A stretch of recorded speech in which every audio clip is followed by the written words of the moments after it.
तू मला मंदिरात शोधतोस, पण ऐक, मी दगडात नाही, भावनेत आहे. ए बाळा, देव म्हणजे काय? ती शक्ती जी सगळं चालवते, वारा, पाऊस, सूर्य, चंद्र.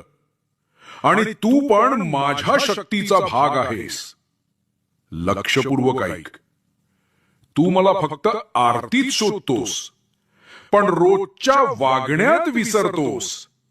आईशी रागाने बोलतोस, बायकोच्या भावना दुखावतोस, इतरांकडे खाली नजरेने पाहतोस आणि मग विचारतोस, मी तुझं ऐकत नाही.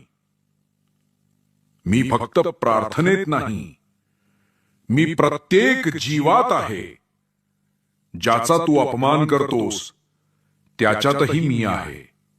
मी प्रत्येक श्वासात, प्रत्येक माणसात आहे. म्हणून सांगतो